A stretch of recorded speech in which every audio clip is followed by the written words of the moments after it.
இங்க ஒரு அம்மா தன்னோட சின்ன பொண்ணுக்கு பர்த்டே அப்படின்றனால சீக்கிரமா வீட்டுக்கு போய் செலிப்ரேட் பண்ணணும் அப்படின்றதுக்காக ஃபோன் பண்ணி தன்னோட பெரிய பொண்ணு கிட்ட இந்த மாதிரி கேக்லாம் ஆர்டர் பண்ணிருக்கேன், கொஞ்ச நேரத்துல கேக்கும் வந்துரும், அதுக்கேத்த மாதிரி வீட சீக்கிரமா டெக்கரேட் பண்ணிடு, நானும் வந்துட்டு இருக்கேன் அப்படின்ற மாதிரி சொல்றாங்க. அதுக்குள்ளேயே அவங்க லைன்ல இருக்கும்போது அதுக்கேத்த மாதிரி யாரோ ஒரு டெலிவரி மேன் வந்து அந்த பொண்ணு கிட்ட ஒரு பார்சலும் கொடுக்கறான். ஆனா அந்த நேரம் கொஞ்சம் கூட எதிர்பார்க்காத நேரத்துல அந்த பொண்ணை அசால்ட் பண்ணி அந்த பொண்ணை பயங்கரமா ரேப் பண்ணது மட்டும் இல்லாம அவளை அங்கேயே சாகடிச்சிடுறான். இது எல்லாத்தையும் போன்லயே கேட்ட அந்த அம்மா இந்த லைன்ல இருந்துட்டே பக்கத்துல ஒருத்தங்க கிட்ட யாராவது 911க்கு கால் பண்ணுங்க, சீக்கிரமா போலீஸ் என்னோட வீட்டுக்கு அனுப்பணும் அப்படின்ற மாதிரி பயங்கரமா கெஞ்சுறாங்க.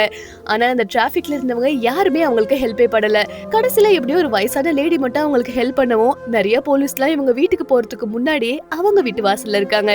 தன்னோட பொண்ணு கொடூரமா இறந்திருக்க இடத்துல இந்த அம்மா போய் பார்க்க கூடாது அப்படின்றதுக்காக அந்த போலீஸும் தடுத்து நிறுத்துறாங்க.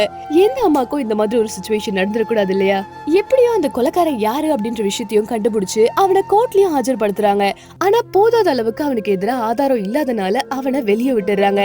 இதை தெரிஞ்ச அந்த பொண்ணோட அம்மாக்கும் அப்பாவுக்குமே பயங்கரமா கோவம் வருது.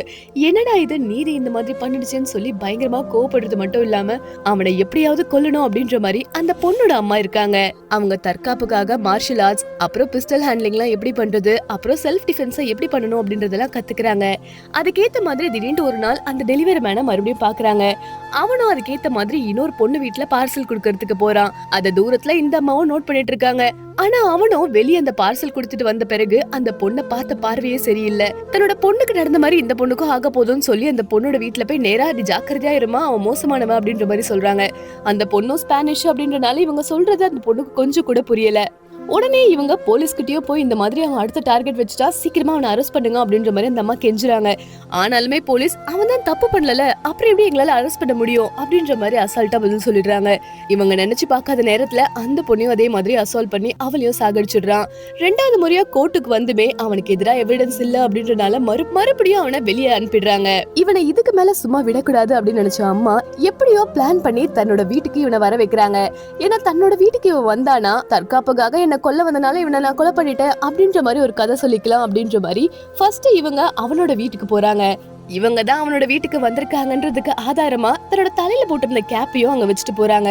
கொஞ்சம் கூட யோசிக்காம அந்த கேப் எடுத்துட்டு இந்த அம்மாவை பாக்குறதுக்கு வரான். ஆரம்பத்துல இந்த அம்மாவை போட்டு பயங்கரமா தாக்குறான். ஆனா அவன் கொஞ்சமே எதிர்பார்க்காத நேரத்துல இந்த அம்மா கையில இருந்த துப்பாக்கி எடுத்து பயங்கரமா அவனை சுட்டுறாங்க. இன்னும் மோசமா சாகடிக்கணும் அப்படின்ற மாதிரி நினைச்சிட்டு இருந்தாங்க. ஆனா அதுக்குள்ள போலீஸ் எல்லாம் வந்துட்டனால இந்த அம்மாவும் செல்ஃப் டிஃபென்ஸ்க்காக தான் ஷூட் பண்ணிருக்காங்கன்னு சொல்லி அந்த கேஸையும் க்ளோஸ் பண்ணிடுறாங்க. நம்ம டிவில எத்தனையோ நியூஸ் பார்த்தாலுமே நம்மளுக்கு அந்த அளவுக்கு ஃபீல் ஆகாது. ஆனா பாதிக்கப்பட்டவங்களோட தரப்புல இருந்தாதான் அது எவ்வளவு பெரிய கொடுமையான வலின்றது நமக்கு புரியும். இந்த வீடியோ உங்களுக்கு பிடிச்சிருந்தா மறக்காம லைக் அண்ட் சப்ஸ்கிரைப் பண்ணிக்கோங்க.